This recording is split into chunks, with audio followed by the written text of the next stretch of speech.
Hey, my lovely friends, let's learn more vocabulary with Sam Harris and Jordan Peterson. The more formal definitions with plenty of example sentences in the description as always. Let's do this. Spiritual experience admits of a fact-based discussion about the nature of human consciousness. And Okay, here's one of my favorite phrases in the English language, which is to admit of. To admit of means to permit, to allow. So what is Sam saying here? He says spiritual experience calls for a conversation that is fact-based about the nature of the human consciousness. So you appreciate how the addition of the preposition of changes the meaning of the verb admit. Why do you allow that as an exception? Because it's not an exception, it's part of the data set. So it's possible to have spiritual. So this is spiritual experience without the possibility of concretized revelation. Without the possibility of concretized revelation. Let's talk about this verb, concretize, and you can spell it with a Z in American English or an S in British English. Concretize means to make real without the possibility of making these revelations real. Concretize with the stress on the first part. So it's a formless spirituality that you're advocating. No, you can have. I'm not even discounting the possibility that there are invisible entities out there in the universe far smarter than ourselves who we could possibly be in dialogue with. I mean, there are many strange ideas that we could defend to one or another degree. There are people walking around speculating that we might be living in a computer simulation, that all of this is being run on some hard drive of the future or some alien supercomputer. Now, that you can actually, Nick Bostrom at Oxford gives a very cogent argument in defense of that thesis. Okay, so Nick Bostrom is putting forth a cogent argument. Let's talk about the adjective cogent, which means clear, logical, and convincing. It's a phenomenal word. Cogent, a bit formal, but I really like this one.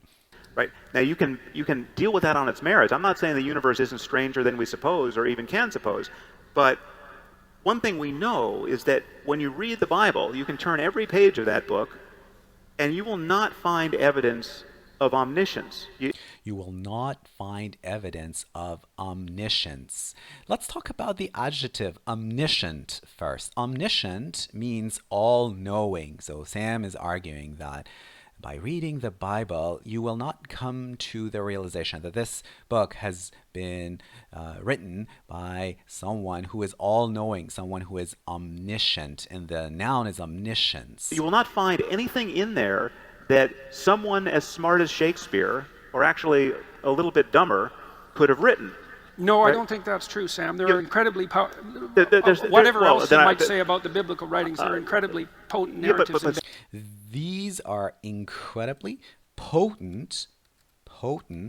narratives. So potent means powerful. Okay, the opposite of this word is pronounced very differently. That one is impotent with the schwa there. So this one is O, potent, and the other one, the opposite, the antonym is impotent. So there is a little bit of disagreement there. It's impossible to write something, virtually impossible to write something like Cain and Abel. It's a paragraph long. So you're saying that Shakespeare of 3,000 years ago couldn't have written Genesis? He couldn't have written Cain and Abel, not in 10 sentences. So then Cain and Abel is 10 sentences long. And it contains more wisdom than you can dig out in a lifetime. So now we're getting to the nub of it. Now we're getting into the nub of it. The nub of a discussion is its core, is its crux. You think that was not the product of a human mind? I think it was the product of a vast collection of human minds working over millennia. Okay, so we have a committee of Shakespeare's. But still, we're just dealing with people. We've just got people. Well, but this concession, if indeed you're making it, and I'm still not sure. Okay, if you make a concession in an argument, you admit that the point that the other person has raised is valid, even though you are at odds with them about the overall structure of that discussion. We pronounce this word concession. It collocates, that means it goes with the verb make, to make a concession. Is the eradication of traditional Christianity. Look, if something is deeply wise, it's reflective of a deeper reality. Otherwise, it wouldn't be wise. I'm in love with deeper realities. So what's the deeper reality that something as wise as the story of Cain and Abel reflects? What's the reality? A landscape of mind that that either takes great training, great luck, or pharmacological bombardment of the human brain to explore. Right? There are ways to get there. There are ways to have the beatific vision. Let's talk about the word beatific, which refers to some sort of sacred happiness, not the ordinary type of happiness that we experience, but something more profound.